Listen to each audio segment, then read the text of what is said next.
90% das doenças que as pessoas têm são devidas ou ao meio ambiente, o lugar que ele vive, ou a maneira como ele vive. Ninguém adoece fora disso. As pessoas morrem de calor achando que estão morrendo de outra coisa. No atestado de óbito vai escrito: morreu de infarto, morreu de AVC. O efeito de uma inundação demora, 200 dias para passar. Você perdeu tudo. Então você entra no esgoto, aquela água é misturada com esgoto, urina de rato. Você tem um ou 2 meses de hepatite e depois você vai ter a doença psiquiátrica, porque você não volta, você não fica igual depois que perdeu tudo, perdeu as memórias. Nós estamos buscando mais do que que o planeta pode nos oferecer. Muito mais. Na terra, no mar, no ar, nas florestas, na biodiversidade, nós estamos devastando. Isso é um fato verdadeiro e real.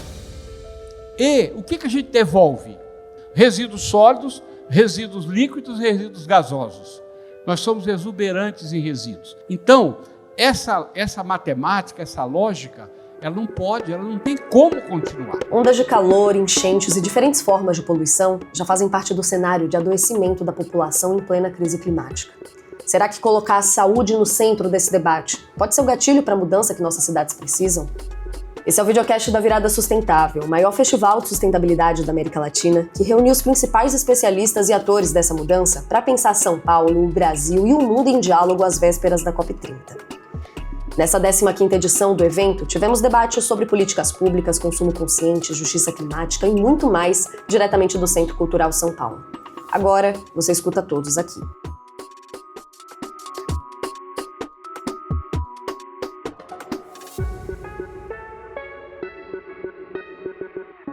Gilberto Natalini, ex-vereador e coordenador de meio ambiente da Associação dos Funcionários Públicos do Estado de São Paulo.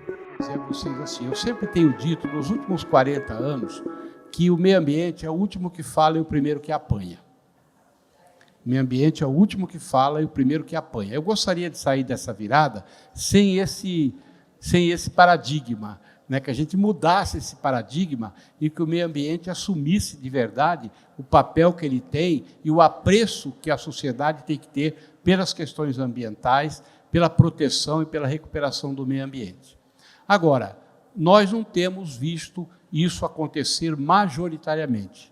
Ao contrário, nós temos visto que nós, seres humanos, estamos indo na nossa casa-mãe, na nossa mãe natureza, no planeta Terra, buscar os recursos para o desenvolvimento da sociedade, para o progresso da humanidade, entre aspas, né? Buscar os recursos além da capacidade que o planeta tem de oferecer. Nós estamos pegando demais, fora da conta, exageradamente, desbragadamente, e por trás disso tem todo um esquema financeiro, econômico, de consumo, de comércio, enfim, que a gente sabe que tem sido predatório no decorrer dos últimos tempos. Isso é uma verdade. Isso não é coisa de comunista, né? Isso não é coisa de revolucionário, isso é coisa de quem quer que a espécie humana e as demais espécies vivas que convivem conosco nesse planetinho sobrevivam, consigam sobreviver a essa devastação que nós estamos causando. Então, nós estamos buscando mais do que que o planeta pode nos oferecer. Muito mais. Na terra, no mar, no ar, nas florestas, na biodiversidade, nós estamos devastando. Isso é um fato verdadeiro e real. E o que a gente devolve? A gente devolve resíduos. Nós consumimos os produtos naturais, os recursos naturais, devolvemos resíduos. Resíduos sólidos, resíduos líquidos e resíduos gasosos. Nós somos exuberantes em resíduos, além das ideias nefastas que a gente devolve também para a natureza. Então, essa matemática, essa lógica, ela não tem como continuar. É muito difícil reverter esse quadro. Eu divido a poluição em 6. A poluição do solo, a poluição da água, a poluição climática, a poluição visual, a poluição auditiva e a poluição do solo, da água, climática, auditiva, visual, faltou uma. Sonora. São 6. Eu divido em 6, tá certo? Não sei se vocês discordam. Didaticamente, todas estão entrelaçadas, né? Todas essas poluições, isso aí é o quê? É a devolução que a gente faz de coisas que não devemos devolver para a natureza. Todas essas poluições causam agravos, causam prejuízos na vida humana, na vida do nosso planeta e na saúde das pessoas. A nossa mesa vai falar de saúde. Está aí um cientista, me mostrou agora dois artigos que ele acabou de publicar no Lancet, né? O cara anda com 2 pauzinhos na mão, nem uma muleta elétrica ele tem, olha lá. Ele anda assim, mas ele acabou de publicar 2 artigos do Lancet, é um dos cientistas mais respeitados do mundo nessa questão de saúde e meio ambiente, é o Paulo Saldiva, que está aqui com a gente.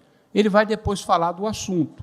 Mas o que eu quero dizer a vocês, que entre todos os problemas que a poluição, não só a poluição, as mudanças climáticas, mas todos os tipos de poluentes que a gente joga na natureza, né, tudo isso causa problemas de saúde que estão matando as pessoas, que estão adoecendo as pessoas. Eu sou médico há 50 anos, eu atendo as pessoas doentes, e eu aprendi na minha vida clínica que a maioria, 90% das doenças que as pessoas têm, são devidas ou ao meio ambiente, o lugar que ele vive, ou a maneira como ele vive. Ninguém adoece fora disso, da maneira como ele vive, do local que ele vive. Então, o impacto ambiental na saúde das pessoas tem tudo a ver. E os hábitos de vida têm tudo a ver. O médico que não entender isso, não entendeu nada.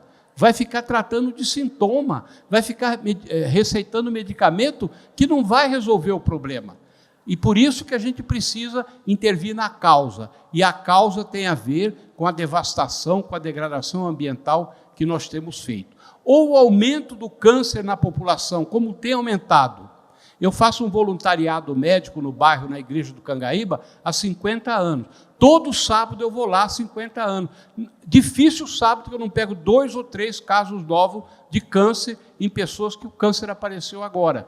Por que está tendo esse aumento exagerado de câncer? Pelo que as pessoas estão comendo, pelo que as pessoas estão respirando, pelo que as pessoas estão vivendo.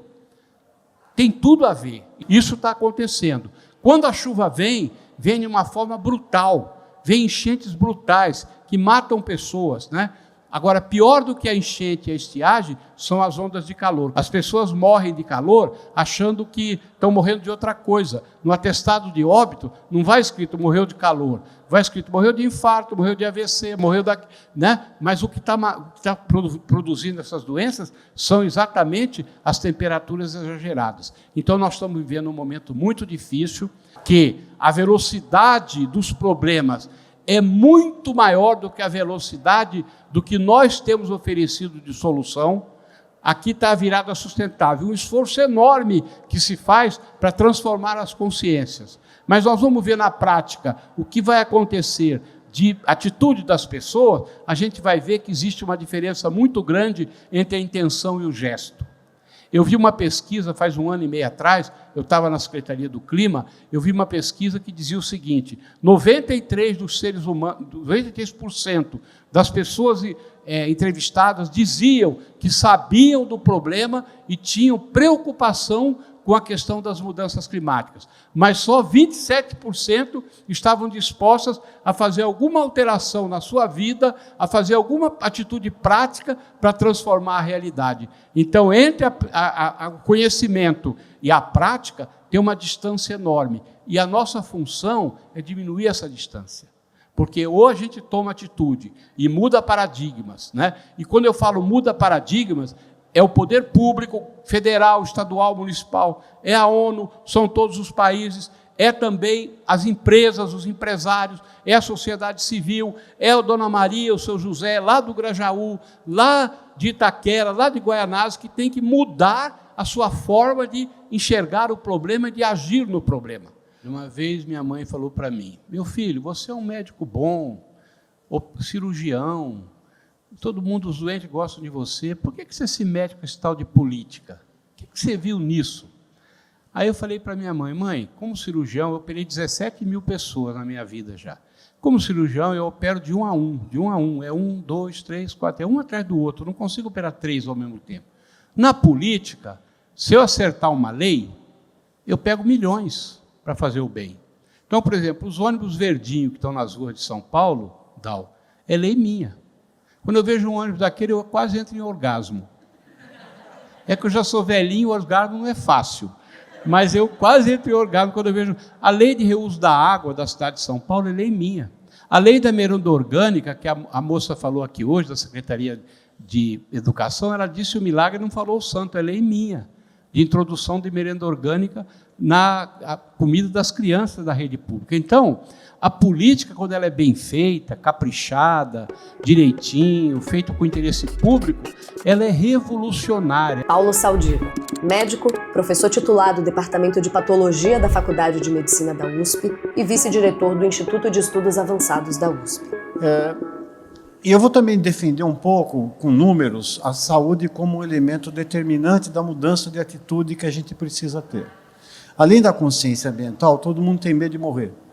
Eu tenho medo que as pessoas que ela gosta morram. A saúde, o adoecimento é uma força poderosa, né?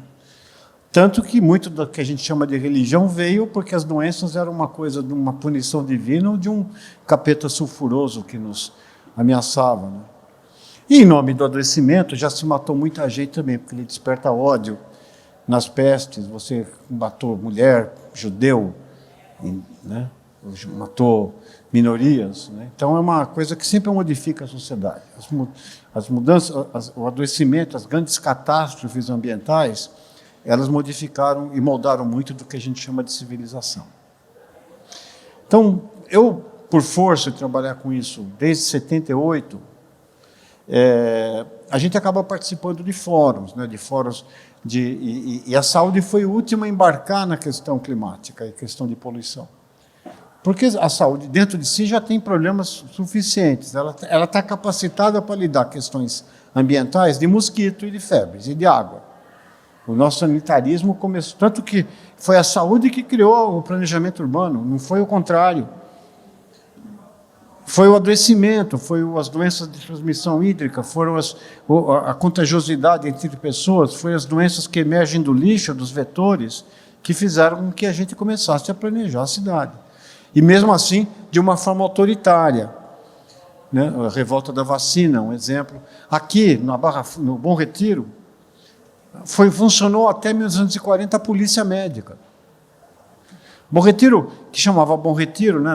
Estamos começando que a grande explosão do Bom Retiro com moradia foi nos anos 20, numa cidade que tinha 450 mil habitantes, dos quais 100 mil eram italianos, 60 mil eram espanhóis, 40 mil eram portugueses, e o que sobrou era judeu, árabe que estava vindo, os japoneses vieram um pouquinho no começo de 1918, 19, e não tinha tido grande imigração nordestina, onde São Paulo passa da mais europeia das cidades para a mais nordestina das cidades, em pouco tempo.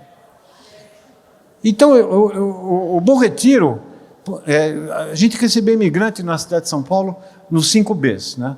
Brás, Bexiga, Bom Retiro, Barra Funda e Belém. E o Bom Retiro, paradoxalmente, é o que tinha pior saúde. Onde tinha o desinfectório, onde tinha a hospedaria dos imigrantes, e onde teve o último surto de peste bubônica na cidade de São Paulo foi no Bom Retiro, chamava Bom Retiro, com má saúde, né? Então, na cidade, se decide muito, é o habitat natural desse bípede, eu sou biólogo de um bípede só. E o que eu posso dizer sobre esse bípede, a partir de trabalhar na padronização da qualidade do ar da OMS, de 2005 a 2021, no painel, no Grupo Meteorológico Mundial, da Organização Meteorológica Mundial, para ver os padrões de qualidade de temperatura, de câncer, da Agência Internacional do Câncer, para a poluição do ar.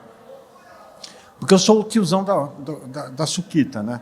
Eu sou um patologista que estuda a gente, então eu sou um indivíduo que olha as pessoas por dentro. Eu vejo a impressão digital da cidade no corpo das pessoas no serviço de verificação de óbitos da capital, que é o maior serviço de autópsia médica do mundo,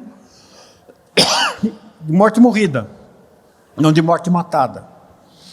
E lá você vai ver, quem vai? Vai pobre. Quem não tem atestado de óbito? Quem não tem tempo de ir no médico para se cuidar, ou de quem é pobre e as pessoas não assinam atestado de óbito numa atitude de desigualdade, de desprezo.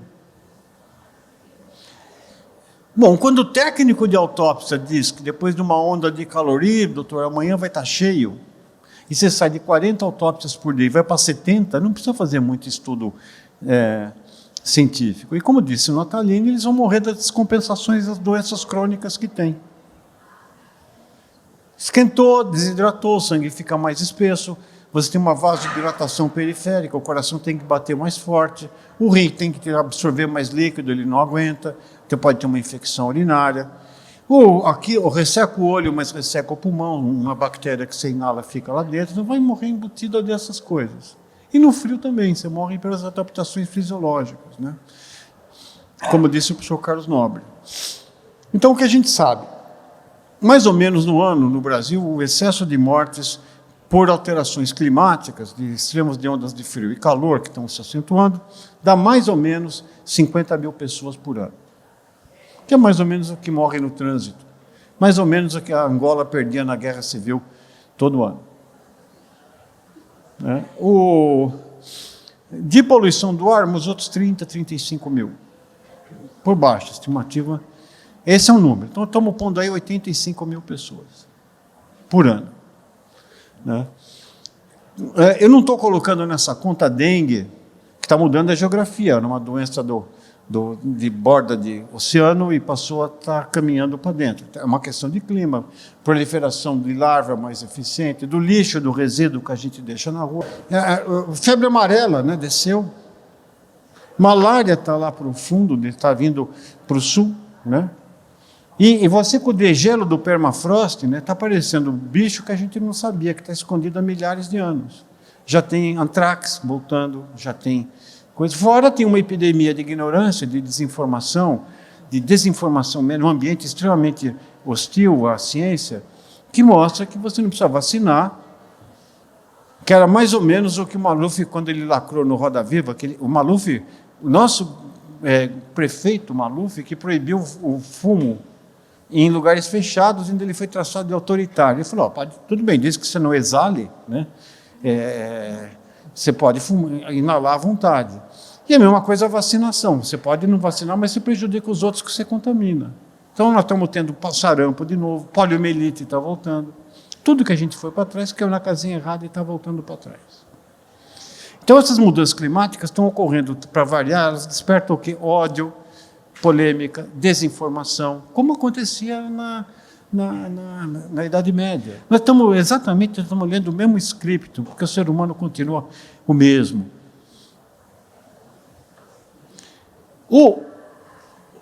Então, sabe aqueles filmes eu vou agora começar a sair eu dei alguns números e posso dar mais. Meu e-mail é fácil, é pepino, aquele legume, @usp.br.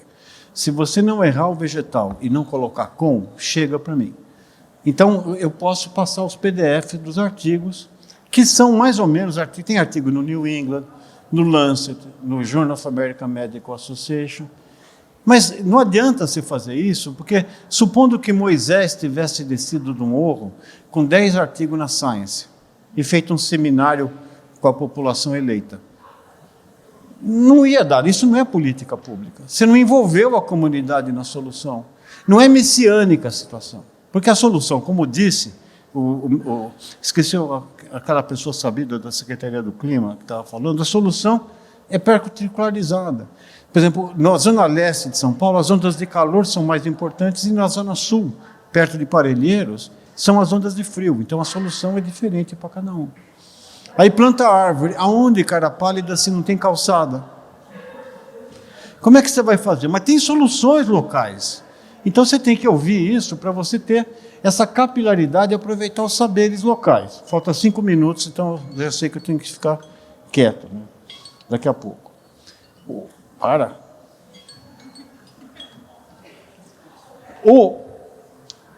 Então, o que eu acho que a saúde, eu não estou dizendo que a nossa espécie é a mais importante, mas é ela que está destruindo. Não é o urso, não é o mico, não é. Somos nós. E de nós tem um grupo que é uma espécie, eu comparando a cidade com um corpo vivo, com bairros, né, que são os órgãos, que nós somos as células que constituímos esses órgãos, que andamos em artérias entupidas com congestionamento veicular, trombose veicular, que usa energia de forma perdulária, que tem diarreia aquosa para os rios quando não tampa, né, com a avenida em cima, que tem calvície, né? A gente tem cabelo na zona norte e na zona sul, e onde mora a gente não tem árvore, onde tem árvore não mora gente. Aí faz que nem aqueles careca que faz aquelas arquiteturas capilares que vai disfarçando assim, né? Então você divide. São Paulo tem tantas árvores por metro quadrado de verde por habitante, só que não deu match, né? O sistema de defesa, né, a gente tem patógenos, que é o crime organizado, que invade e corrói as estruturas desses órgãos. O sistema de defesa funciona, mas às vezes mata a célula normal, que é a doença autoimune. E tem um certo Alzheimer dos neurônios dirigentes, porque eles esquecem os erros que cometeram as outras administrações, esquecem os acertos que as administrações fizeram e mesmo que prometeram durante a eleição. E você tem um grupo de células, tanto no planeta quanto no corpo, que são, digamos, um tipo de câncer, que drenam a energia do todo. Em escala global, você tem o colonialismo energético global, onde alguns países colonizam e retiram recursos de outros lugares para se nutrir, como antigamente se fazia quando colonizava, tirava recursos para você manter uma vida perdulária. Uma corte, castelo, agora não, é carro de não sei quanto, quanta potência, ar-condicionado, aquelas coisas. Então o mundo ele se divide entre coisas que são bens comuns, ar, água, solo, no meu caso vacina também eu acho que é, remédio para doenças emergentes também é bem comum, e tem commodity. O comum é mais difícil de precificar, nós vamos trocar a experiência, cada um continua com a sua e trocou, então você não precifica. Mas a commodity é fácil de se precificar. Quando você pega o solo urbano e transforma só em commodity, não dá certo. E a gente errou atrás, mas eu não quero criticar quem criou, quem pegou o Rui Itororó que passou aqui atrás e colocou a 23 de maio em cima. O tamanho da TI. Isso era a cultura da época. Se você for ver na medicina, que o prêmio Nobel de Medicina de 48 foi para lobotomia frontal, para controle de doença do comportamento, não é que a pessoa estava errado, mas era o que se sabia à época. Então a gente entrou numa rotatória errada, assim. Quanto mais a gente continuar nesse caminho, mais longe fica da resposta. A gente vai ter que voltar. O projeto do Faria Lima de canalizar, de fazer o marginal, era para recuperar as margens do rio para quê? Para a civilização. Agora nós temos que recuperar as margens do rio para a natureza. Então fizemos o erro, estamos pagando o preço disso, a penitência. E se você, agora você fala, bom, esse tiozinho aqui é rabugento, é velho, fica distribuindo, vai morrer gente, vai fazer não sei o quê. Eu não sou, eu ainda não furei bola de criança que caiu no quintal, nem fico achando que a minha geração equivalia, que esses jovens... Não, está melhor. Quando a Faculdade de Medicina, em 78, começou a fazer o laboratório de poluição do ar, o pessoal falava, isso aqui não serve para nada, agora ficou legal. Demorou 20 anos, mas 30 anos, mas chegou. A greve de ônibus, de tarifa de ônibus, em 2013, muda a pauta da eleição municipal e começa, em vez de você falar que vai entregar ponte, entregar transporte coletivo de baixa emissão. Nós reduzimos a emissão, a concentração de poluentes, isso foi bom, mas a dose não tanto, porque a gente... Como é que funciona? A concentração é o que você mede, e a dose é o que você põe para dentro. Então, a CETESB, com o trabalho dela, inspeção veicular, e toda aquela coisa, e programa de controle de emissões, transformou a qualidade do ar de vodka para cerveja. Só que agora a gente perde muito mais tempo no trânsito, no pior cenário. Então, você toma 10 latas de cerveja, em vez de tomar 2, quando você quer que você fazia tudo em 15 minutos, agora você fica mais tempo. Então, caiu a concentração, mas a dose não caiu tanto. Então, a solução do problema da poluição e da sustentabilidade é você redistribuir emprego, apostar em transporte. Não vai vir um engenheiro que vai nos redimir. Você pega um carro elétrico da forma como ele está, vou esquecer os custos de produzir aquela bateria e reciclar. Mas como é que vai ser sustentável levar 70 quilos de pessoa em 2.000 quilos de lata? Me diz como que isso pode ser sustentável. Isso, para mim, se você pensar só nisso, é um cigarro eletrônico. O carro elétrico é um cigarro eletrônico, se ele não for repensado, porque você não quer largar o osso de produzir um transporte individualizado que destruiu a cidade, destruiu o Rio Itororó, destruiu o córrego de Saracura, destruiu o tamanho da TI, destruiu tudo que a gente tinha para colocar asfalto em cima. E afastar as pessoas do seu emprego usando o território urbano como commodity, e não como pensando que uma parte dele é commodity e outra parte tem que ser bem comum. Bom, eu acho que se você colocar a saúde... E a natureza tem feito uns PowerPoint bons para mostrar que aquilo não é... que a gente não está vivendo um filme americano. Filme americano de desastre, vem um meteoro, vem uma onda, um frio imenso. Sempre tem um cientista que descobre isso há 20 anos e fica avisando. Vai vir um meteoro, vai vir não sei o quê. Ninguém acredita. Até que chega uma hora que está chegando.